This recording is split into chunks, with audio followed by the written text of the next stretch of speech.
네, 안녕하세요. 저는 크라우드 데이터의 대표 이준호입니다. 저는 오늘 AI 대전환 시대 이제 현장에서 검증된 AI 에이전트 구축 전략에 대해서 좀 설명을 드릴 거고요. 저희가 이제 AI 에이전트 구축을 많이 해봤는데 그 과정 속에서 어떤 방식으로 구축을 했는지에 대한 설명을 좀 드리려고 합니다. 참고로 이제 크라우드 데이터는 이제 크라우드 웍스의 자회사입니다. 그래서 뒤에 나오는 내용들에 대한 기준은 이제 크라우드 웍스 기준으로 좀 설명을 드리도록 하겠습니다. 일단 회사 소개부터 좀 드리면요. 이제 크라우드웍스는 AI 학습 데이터 전문 구축 기업이라고 보시면 되겠습니다.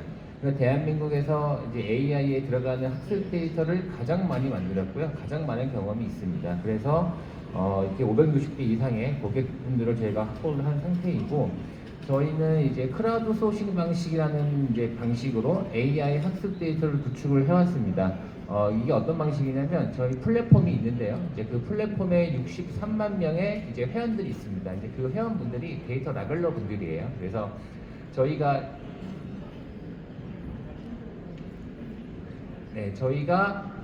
AI 학습 데이터를 굉장히 뭐 수백만 건의 데이터를 빠르게 구축을 해야 되기 때문에 저희 플랫폼으로 저희가 이제 그 AI 데이터 구축 프로젝트를 올리면 이제 데이터 라벨러 분들이 그 접속을 하셔가지고 그 데이터 구축을 하는 방식이라고 보시면 되겠습니다. 그래서 그 크라우드웍스는 2017년도에 법인 설립이 됐고요. 시리즈 B 투자를 받은 다음에 계속 상장을 해오다가 2023년도에 코스닥에 상장을 했습니다. 이제 AI 데이터 구축 기업으로는 최초의 그 사례라고 보시면 되겠고, 크라우드 데이터는 이제 크라우드웍스의 이제 AI 데이터 사업본부가 분사해서 설립된 기업이라고 보시면 되고, 제가 작년까지는 이제 크라우드웍스의 본부장이었고요. 지금은 크라우드 데이터의 대표 역할을 하고 있다고 보시면 되겠습니다. 그래서 지금 뭐 제 고객사 분들이 굉장히 많이 있는데요. 대한민국에서 AI를 한다라고 하는 기업들의 대부분은 저희의 고객사라고 보시면 됩니다. 최소한 한 번 정도는 다 저희가 일을 했다고 보시면 되고요. 특히 네이버 같은 경우에는 저희 초기 투자자라서 굉장히 많은 일을 해왔고, 작년부터는 이제 금융권에서 AI 전환에 대한 그 수요가 굉장히 많아졌습니다. 그래서 올해도 그렇고 작년에도 그렇고 그 에이전트 구축 사업을 굉장히 많이 해왔기 때문에 최근에는 금융권 레퍼런스가 많이 늘어나고 있는 상황입니다. 저희 이제 밸류 체인을 좀 설명드리자면요. 이제 AI 에이전트를 구축을 하려면은 각 필수적으로 필요한 단계들이 있습니다. 그 단계에서 각 단계에 또 필요한 모듈들이 있는데요. 이제 그런 모듈들이 패키징된 상품이 이제 RP라는 상품이라고 보시면 되고요. 그 밑단에는 저희가 지속적으로 해왔던 데이터 사업에 대한 밸류 체인이 있습니다. 그리고 기업들이 이제 AI를 도입을 하려면은 기본적으로 그 구성원들의 어떤 회사 내부적으로 역량이 필요하기 때문에 그런 AI를 활용할 수 있는 역량을 교육해 줄 수 있는 교육 사업도 같이 진행을 하고 있습니다. 그래서 이렇게 크게 세 가지의 밸류 체인을 확보하고 있다고 보시면 되겠습니다. 그러면은 저희가 이제 그 AI 에이전트 구축에 대한 사례를 설명드릴 텐데요. 그 전에 AI 에이전트 또한 결론적으로는 본질적인 게 가장 중요한 부분이 데이터입니다, 사실은. 그래서 데이터에 대한 부분 좀 설명을 드리고 그 다음에 에이전트 설명을 드리도록 하겠습니다. 생성형 AI가 나왔을 때도 결론적으로는 데이터가 가장 중요했습니다. 지금도 중요하죠. 그리고 이제 올해 가장 핫한 키워드가 에이전틱 AI라는 부분이었죠. 근데 에이전틱 AI 또한 결론적으로 중요한 부분은 데이터였습니다. 버티컬 데이터가 굉장히 핵심적인 중요한 부분이었고요. 그런 부분들은 피지컬 AI 시대로 넘어와서도 그건 크게 다르지 않습니다. 지금 보시면은 과기부에서도 데이터 주권 확보가 국가 경쟁력이라는 이야기를 하고 있고요. 그리고 실제로 로봇들이 이제 우리가 이제 보는 그 휴머노이드의 굉장한 그 많은 로봇들도 실질적으로는 굉장히 많은 학습을 했기 때문에 그렇게 행동을 할 수 있는 것이거든요. 그래서 결론적으로는 이 모든 AI의 핵심은 데이터였다라고 보시면 됩니다. 그리고 이제 최근에는 그 많은 기업들이 AI를 도입하고 생산성이 올라갔다. 우리는 잘 도입했다. AI가 최고다. 이제 이런 말을 막 하는 기업들이 있잖아요. 근데 제가 봤을 때는 그런 기업들의 종류는 크게 두 가지입니다.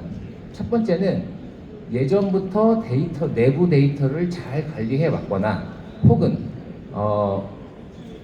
그렇게 관리를 해오지 않았기 때문에 시간과 비용을 많이 들어서 빠르게 데이터 관리 체계를 구축했거나 이 두 가지 기업밖에 없습니다. 이 두 가지에 해당하지 않는 기업인데 어떤 AI 시스템을 구축해서 잘 돌아가는 경우는 사실상 있기가 어려운 상황이라고 보시면 되겠습니다. 왜냐면은 모델은 다 이제 성능이 비슷비슷해지고 있기 때문에 결론적으로는 성능을 좌우하는 건 데이터이기 때문입니다. 그래서 실질적으로 내부 데이터를 활용하고 싶다라는 다양한 니즈가 늘어나고 있고요. 지금 여기에 있는 부분들은 저희가 실제 그 니즈들을 얻은 부분들이라고 보시면 되겠습니다.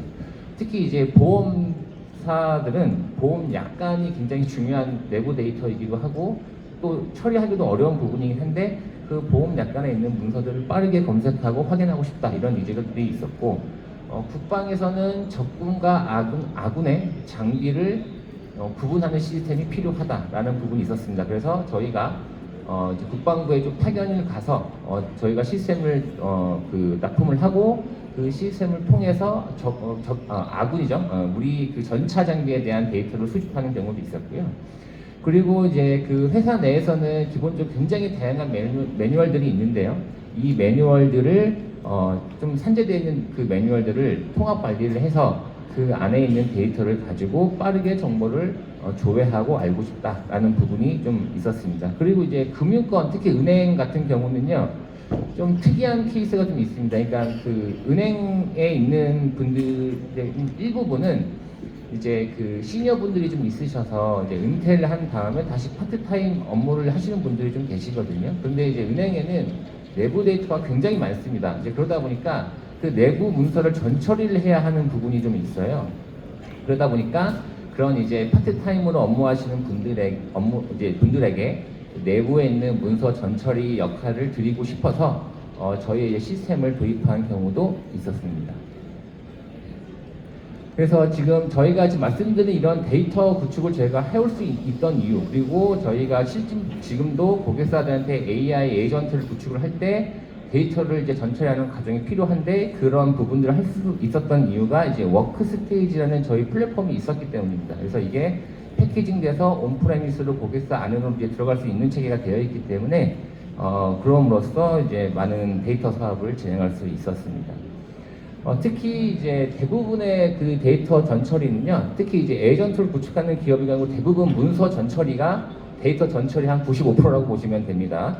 그래서 그 문서에 대한 전처리가 결론적으로 에이전트 성능이 굉장히 중요한 부분인데요.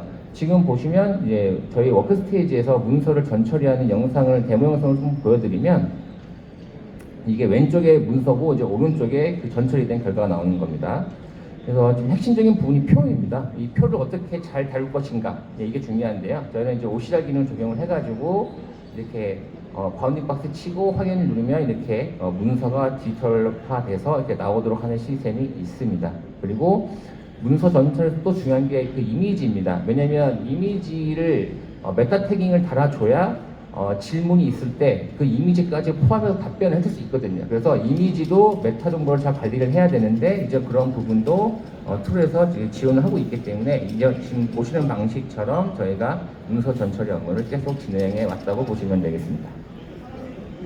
이제 그 외에 이제 그 문서 전처리 툴만 아니라 이제 그 내부에서 다양한 데이터 전처리를 하려면 그 비전 툴도 많이 필요합니다. 그래서 뭐 세그멘테이션, 바운딩, 키포인트 굉장히 뭐 다양한 툴들이 필요한데요. 이제 저희가 그 어노테이션 툴을 많이 보유하고 있기 때문에 이런 부분들이 다 워크스테이지 안에 들어가 있어서 저희 워크스테이지가 고객사 내부로 들어가게 되면 이 기능들을 다 노코드 방식으로 활용할 수 있다라고 이해하시면 되겠습니다. 이렇게 해서 이제 데이터 부분을 좀 알아봤는데요. 그러면 실질적으로 그 AI 에이전트를 어떻게 구축했는가에 대한 부분을 좀 설명드리도록 하겠습니다. 지금 앞서 제가 말씀드렸던 것처럼 가장 중요한 부분이 문서 전처리입니다. 이거를 한 번이라도 해보신 분은 다 아실 거예요.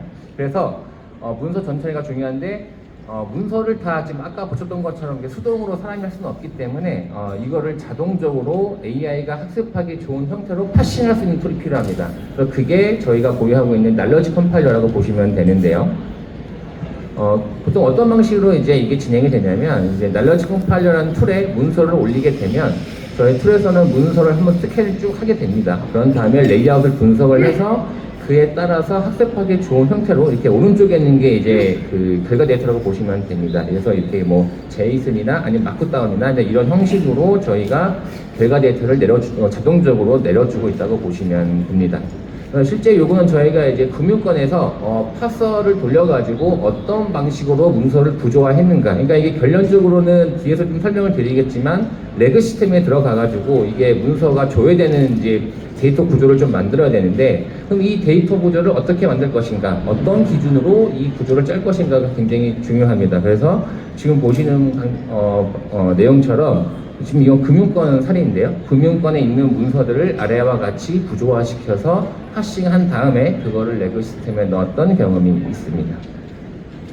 또 좀 뭐 간단하게 데모 영상을 좀 보여드리자면,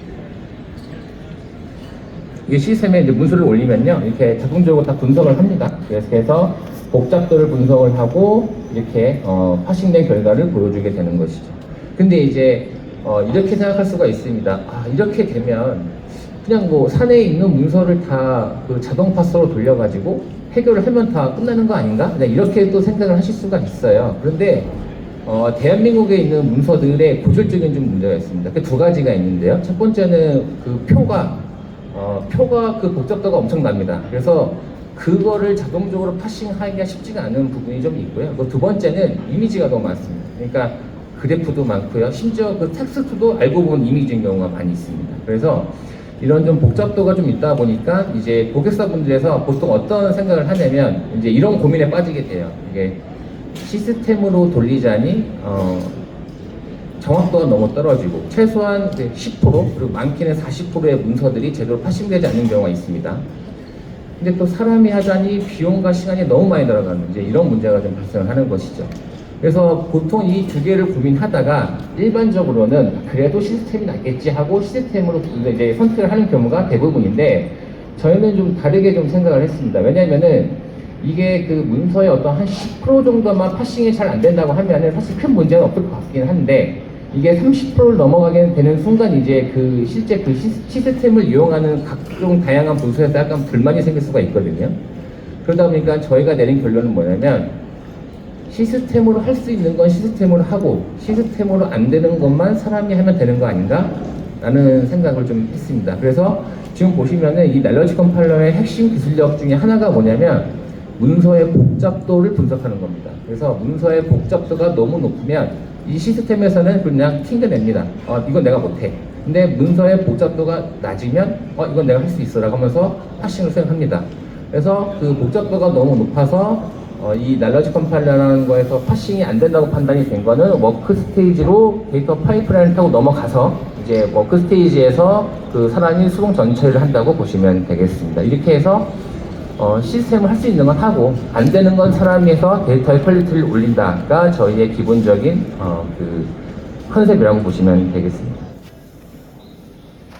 네, 그래서 저희가 지금 보시는 것처럼 날러지 컴파일러는 자동 툴과 워크 스테이지를 이용해서 함께 사용해가지고 쓰고 있는데, 이제 보통 이제 그 시스템이 인식을 못하는 경우가 이런 케이스입니다. 이제 그 표가 좀 복잡한 경우인데 이런 경우 잘 그 파싱이 안 되고요. 그리고 수식이 복잡한 경우, 굉장히 복잡한 수식이 있는 경우는 이제 문서 파싱이 잘 안 됩니다. 그래서 이런 경우는 이제 사람이 워크 스테이지 안에서 약간씩 이제 수정을 하는 경우로 하고 있습니다. 근데 이제 이게 사람이 한다고 하면은 모든 걸 다 사람이 타이핑 치는 걸로 생각하실 수가 있는데 그런 건 아니고요. 다 대부분은 이제 한번 딱 그으면 다 들어가는데 그 중에서 일부분만 수정을 하는 방식이라고 보시면 되겠습니다. 그리고 이제 이미지도 그 이미지가 챗봇에서 자동적으로 이미지가 잘 나오려면 이 이미지에 이게 도대체 무슨 이미지인지에 대한 또 설명이 필요하거든요. 그래서 그런 부분들도 워크 스테이지에서 제공을 하고 있다라고 보시면 되겠습니다. 자, 이렇게 해서 데이터를 다 파싱했으면 그 다음에 이게 궁극적으로는 사실 이게 다 레그 시스템에 넣으려고 하는 거거든요. 그래서 레그 시스템에 그럼 넣어가지고 이게 어떻게 동작하는가라는 부분에 대한 좀 설명을 드리도록 하겠습니다. 근데 이게 뭐 사실 레그 시스템을 뭐 시스템 어떤 아키텍처적인 부분으로 설명하는 거는 큰 의미가 없을 것 같고, 실질적으로 저희가 어떻게 이런 문제를 해결했는지에 대한 플로우를 좀 설명드리겠습니다. 일단 그 X보험사에서 이제 산재되어 있는 문서를 좀 빠르게 검색하고 싶다라는 좀 니즈가 좀 있었습니다. 그래서 챗봇이 그러니까 사내에 들어가는 거죠. 네, 사내 직원들이 그걸 검색하고 사용하는 이제 툴입니다. 그러려면은 일단은 저희가 이제 앞서 말씀드렸던 것처럼 문서 처리를 다 처리를 해가지고 레그 DB에 넣었습니다. 그럼 이제 레그 DB에 넣은 다음에 이게 어떻게 돌아가는가를 이제 좀 알 필요가 있는데요. 지금 제가 말씀드리는 메커니즘이 대부분 크게 다르지 않습니다. 유저가 질문을 하면요, 이제 챗봇에서 질문을 하게 되면 이제 LLM이 그 질문의 의도를 분석합니다. 이걸 지금 이 사람이 어떤 걸 물어보는 거구나라고 분석을 하게 되고요. 분석을 한 다음에 그 분석의 의도에 따라서 레그DB를 조회할 쿼리문을 만들게 됩니다. LLM도. 그래서 쿼리문을 만든 다음에 이제 그 쿼리문을 가지고 레그DB도 조회를 하겠죠. 근데 그 조회를 하더라도 그 나온 결과물이 사람이 읽기 좋은 형태가 또 아니에요. 그래서 사람이 읽기 좋은 형태로 다시 또 LLM이 그걸 보정해 줍니다. 그래서 실질적인 유저는 이 세 번의 LLM의 그 과정을 통해서 사람이 이해할 수 있는 형태로 답변을 얻게 된다고 보시면 되겠습니다.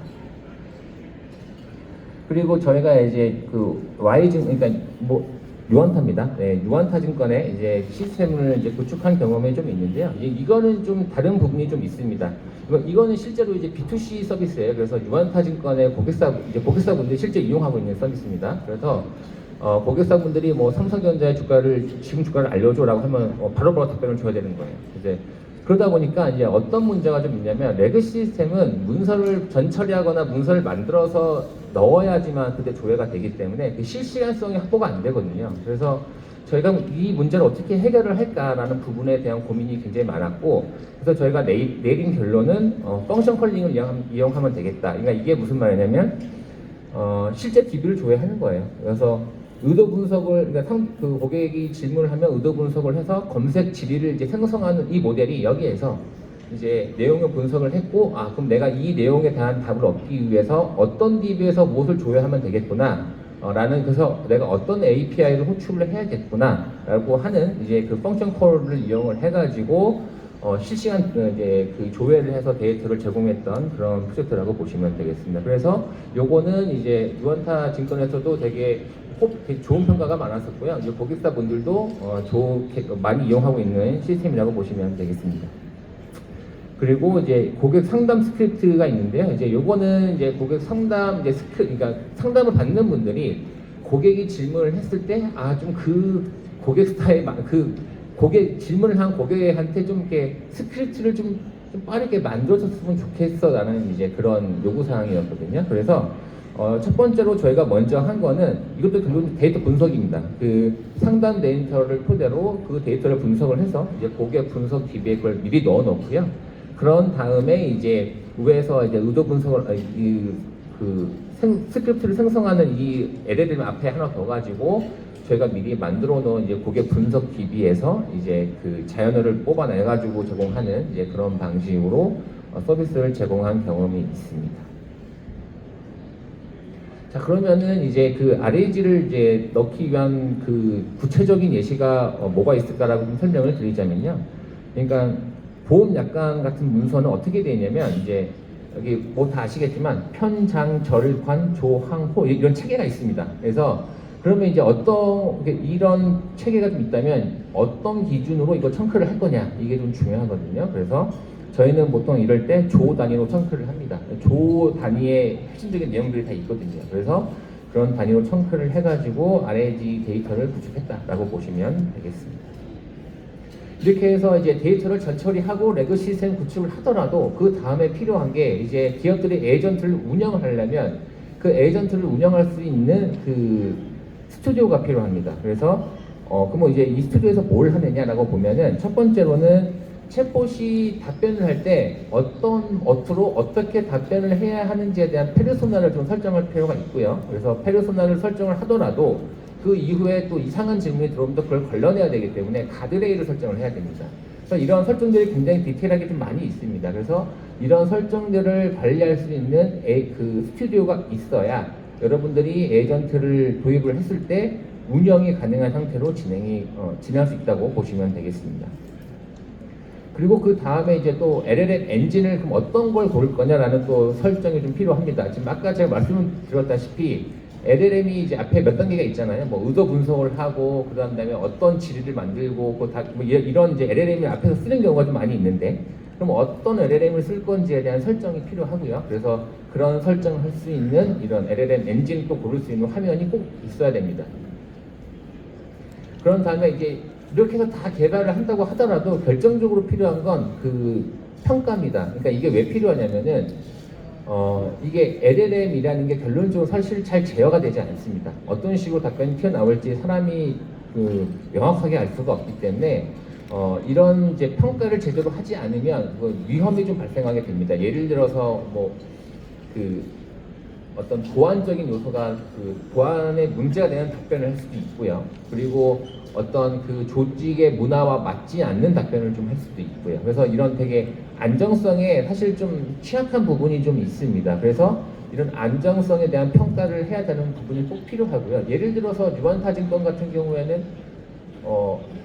2026년도에 1월 달에 가장 폭등할 주식을 알려줘. 뭐 이런 질문을 했을 때 답변을 하면 안 되는 거거든요. 그래서 그런 안전성에 대한 평가를 해야 되고, 이 안전성 평가를 하려면 이 안전성 평가를 어떻게 해야 하느냐라는 이제 데이터 셋이 필요합니다. 그래서 본질적으로는 평가를 한다는 건 그 평가를 하는 데이터 셋을 구축하는 작업이라고 보시면 되겠습니다. 그래서 안전성 평가를 해야 되고요. 그 다음에 이제 필요한 게 성능 평가입니다. 이게 정확하게 답변을 하는가, 일관적인가, 그리고 어떤 기준에 맞게 잘 답변을 하는가, 이런 성능에 대한 평가를 해야 되는데요. 저희가 이제 기본적으로 이런 평가들을 하는 솔루션이 있어서 기본적인 건 저희 솔루션으로 다 돌리면 일단 기본적인 건 다 되는데, 금융사처럼 내부에 있는 문서를 가지고 뭔가 에이전트를 구축하는 부분은 필수적으로 사람이 기업이 하고 있는 그 사업에 대한 도메인 지식이 있는 사람이 성능을 평가할 수 있는 질문을 만들어야지만 이게 제대로 된 평가가 될 수 있는 부분이 있습니다. 그래서 저희가 지금 한투에도 지금 개발 작업을 하고 있고 유한타에도 했는데, 그런 금융권, 특히 증권사에 대한 도메인 지식이 충분히 있는 분들이 이런 평가 데이터 셋을 그쪽으로 파견을 가서 만들어야 한다라고 이해하시면 되겠습니다. 이거를 만약에 시스템을 해결해 주겠다라고 하는 데가 만약에 있으면 한번 의심해 볼 필요가 있는 것이죠.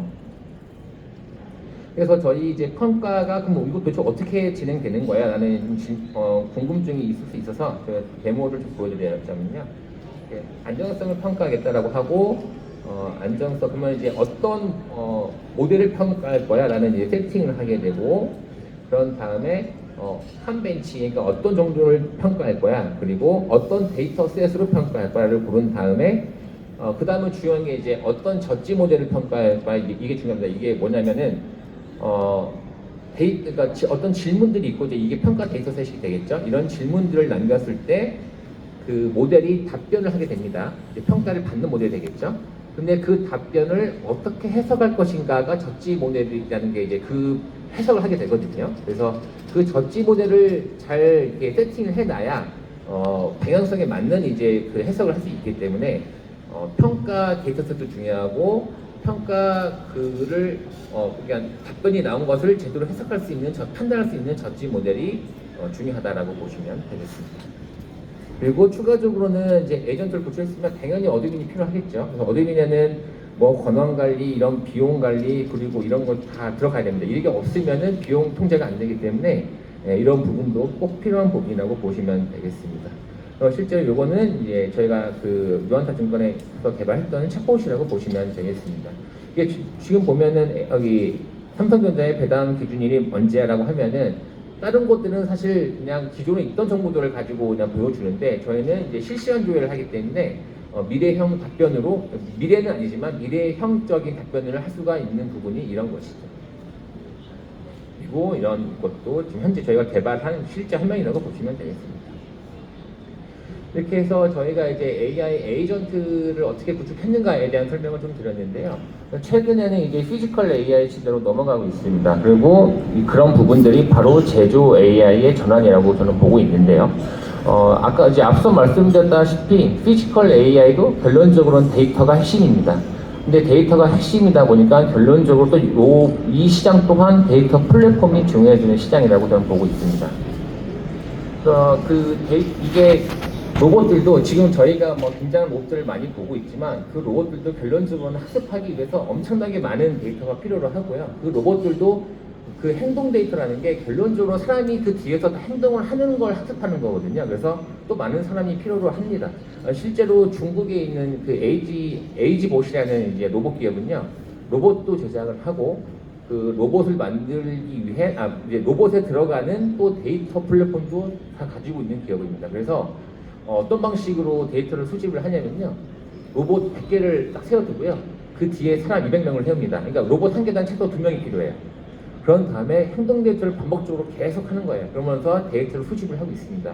근데 아직까지 한국은 사실 이제 그런 부분이 좀 부족하다 보니까 저희가 이제 국가 경쟁력이 좀 앞으로 있으려면 이런 데이터 플랫폼이 필요하다라는 이제 문제 인식에서 저희가 좀 R&D를 하고 있는 상황이고요. 실제로 지금 그 로봇들이 데이터를 학습하는 방식이 이런 방식입니다. 그래서 지금 이게 빨간색은 리더암이라고 부르고 하얀색은 팔로워암인데, 그러니까 이렇게 사람이 어떤 동작을 통해서 그 로봇이 이 행동 데이터를 인식한다고 보시면 됩니다. 우리한테 지금 필요한 거는 바로 이 행동 데이터라고 보시면 되겠습니다. 근데 이제 이건 이제 이렇게 학습하는 방식을 이제 리얼 월드 데이터라고 부르는데 실제 데이터인 거죠. 실제 리얼 데이터인 거죠. 근데 뭐 아시겠지만 이제 이렇게 리얼 데이터로 학습하는 부분이 좀 한계가 있습니다. 그러다 보니까 나온 게 이제 시뮬레이터에서 데이터를 생성하는 부분이에요. 그래서 지금 보시는 이 이미지들이 다 이제 시뮬레이터로 만들어가지고 다양한 환경에서 데이터를 구축하는 환경이라고 보시면 되겠습니다. 그래서 이 두 가지를 결합한 데이터 구축 방식이 굉장히 중요한 상황이라고 보시면 되겠습니다. 네, 그래서 이제 저희가 이제 생각하는 데이터 플랫폼은 지금 제가 이제 보여드린 것처럼 가상 공간이 있고 리얼 월드가 있습니다. 여기서 데이터가 만들어지면 그거를 저희가 이제 인프라를 통해서 데이터 플랫폼으로 데이터를 수집하게 되고, 이제 그 받은 데이터를 그대로 다 쓸 수 있는 게 아닙니다. 분명히 문제 있는 데이터가 있거든요. 그럼 이제 그 데이터를 또 걸러내는 작업이 필요한데요. 이 방식이 또 크게 두 가지가 있습니다. 그 데이터가 되게 극단적으로 이상한 부분들이 좀 있을 수가 있어요. 왜냐하면 하드웨어가 들어가기 때문에 극단적으로 약간 좀 이상한 데이터가 들어오게 되면 그건 시스템에서 자동적으로 걸러낼 수 있고요. 그런 다음에 그 다음은 또 이제 사람이 이 로봇을 이렇게 학습시키는 행동하는 사람이 본인은 잘했다고 생각을 하지만 실질적으로는 그게 아닐 수도 있습니다. 그래서 그런 부분을 또 확인하는 과정이 필요할 수 있습니다. 이렇게 해서 데이터 퀄리티를 높여야, 확보를 해야 이게 성능이 좋아지기 때문에 이 플랫폼에서 그런 과정을 검증을 하는 것이라고 보시면 되겠습니다. 그래서 지금 보시면 이게 저희가 만들고 있는 이제 데모입니다. 그래서 로봇을 학습시킬 때는 보통 태스크라는 게 있습니다. 보통 에피소드라 그러는데 뭐 컵을 집어서 어디로 이동시킨다, 이제 이런 에피소드가 있거든요. 그래서 이제 그런 에피소드가 몇 개가 어떻게 됐는지도 좀 확인할 수 있는 과정이 좀 필요로 하고, 그런 다음에 실질적으로 행동 데이터가 어떻게 들어왔는지를 검사를 할 때 이때 이제 이렇게 영상으로 확인을 하게 됩니다. 이거 지금 요거는 시뮬레이터에서 만든 이제 그 행동한 그 데이터를 저희 플랫폼으로 이제 가져와서 실질적으로 이게 어떻게 움직이는지를 지금 확인하는 과정이라고 보시면 되겠고, 그냥 극단적으로 그 이상치가 검증된 부분은 플랫폼에서 이게 자동적으로 이렇게 걸러내가지고 리스트를 보여주게 됩니다. 그래서 지금 어떤 프로젝트에서 지금 그 실행률과 그 검증률이 얼마나 진행됐는지를 알 수 있고, 또 이제 작업자들 누가 잘하고 있는지도 이렇게 잘 알 수 있도록 이제 이런 시스템을 제공하고 있는 게 주요 키 포인트라고 보시면 되겠습니다. 네, 이렇게 해서 저희는 지금 이제 피지컬 AI까지 그 데이터 플랫폼에 대한 부분을 좀 확장을 하고 있고요. 저희가 이제 그 피지컬 AI 협회에서 데이터 분과장을 맡고 있습니다. 그래서 저기 피지컬 AI 협회 이제 그 공동 부스관이 있는데 그 안에 이제 저희 부스도 있으니까요. 만약에 좀 궁금하신 부분이 있으면 와서 질문해 주시면 좋을 것 같습니다. 네, 감사합니다.